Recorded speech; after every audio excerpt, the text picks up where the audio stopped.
দর্শক আপনাদের কিন্তু আমরা দেখাচ্ছি আগুনের যে শক্তিশালী অবস্থা, এখনও কিন্তু আগুনের সেই ধোঁয়া আমরা দেখতে পাচ্ছিলাম এবং একটি সাইকেল যেটি বেশি ক্ষতিগ্রস্ত হয়েছে। পাশাপাশি অনেকগুলো বই আমরা দেখতে পাচ্ছি, যে বইগুলো জাতীয় পার্টির যে বই সেগুলো কিন্তু রাখা হয় এখানে, সেই বইগুলো কিন্তু ক্ষতিগ্রস্ত পরিমাণটা বেশি হয়েছে। আপনাদেরকে আমরা দেখানোর চেষ্টা করছি, এখনও কিন্তু ধোঁয়া উঠছে সেই আগুন সাইকেলের থেকে এবং বইগুলো থেকে, এবং কাগজপত্র যেগুলো রয়েছে সেগুলো কিন্তু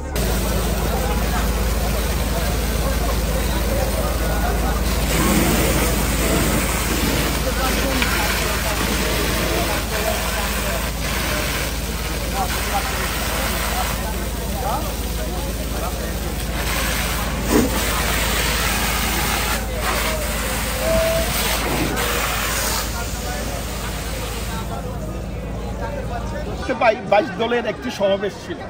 সেই সমাবেশে 2-3টি দল খুব উস্কানিমূলক বক্তব্য দিয়েছে। পরবর্তীতে 22 দলের মিটিং শেষ হওয়ার পরে সেখান থেকে একটা বড় মিছিল জাতীয় পার্টির কার্যালয়ের দিকে মিছিল নিয়ে আসে এবং তার একটি ক্ষুদ্র অংশ তারা কার্যালয়ের সামনে এসে ভাঙচুর, অগ্নিসংযোগ সহ মধ্যযুগীয় বর্বরতার পায়তারা করে। এর আগে বাংলার ইতিহাস ঘাটলে দেখতে পাই মগের মূল্য আরাকান থেকে বারবার বাংলাদেশকে 100 বছর তারা নির্যাতন, লুণ্ঠন, অত্যাচার করেছিল।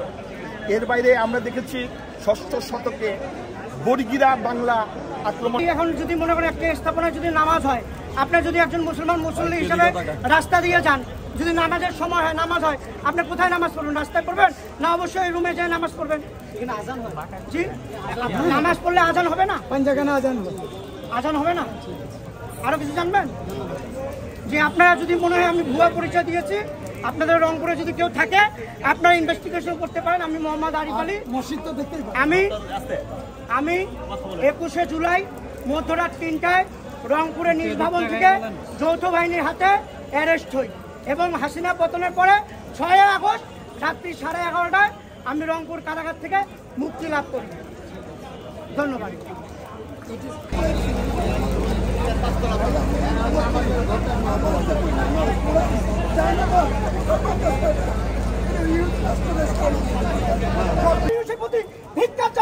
যদি ডক্টর মোহাম্মদ ইউনূস এই মহারাষ্ট্র যদি বন্ধ করতে না পারে, আমরা এরকম বাংলাদেশ চাই নাই। আমরা আওয়ামী লীগের পতন এই জন্য ঘটাই নাই, এরকম বাংলাদেশ দেখার জন্য আমরা আওয়ামী লীগের পতন ঘটাই নাই। ডক্টর মোহাম্মদ ইউনূস যদি এর সুষ্ঠু তদন্ত করে যদি ব্যবস্থা না করেন, আমরা ধরে নিব এই জাতীয় পার্টি হামলার পিছনে ডক্টর মোহাম্মদ ইউনূসের সরাসরি হাত রয়েছে।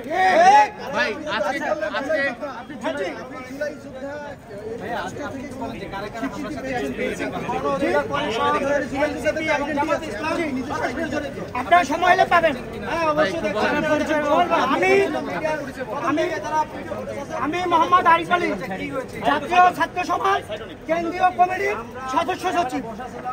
আজকে কি কি ভাঙচুর হয়েছে আপনাদের? আজকে আমাদের তো দেখতে পাচ্ছেন পার্টি অফিসে পুরো 4তলা পর্যন্ত ভাঙচুর হয়েছে।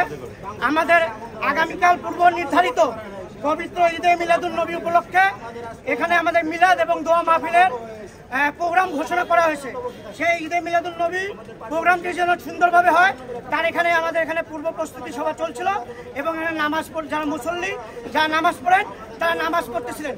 প্রতিবার তারা আমরা লক্ষ্য করেছি ঠিক এই মাগরিবের নামাজের সময় তারা এই জাতীয় পার্টিতে হামলা করে।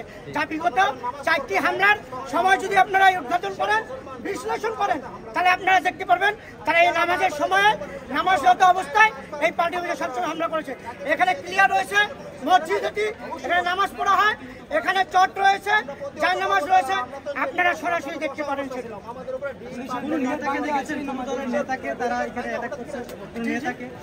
নেতাকে দেখেছেন?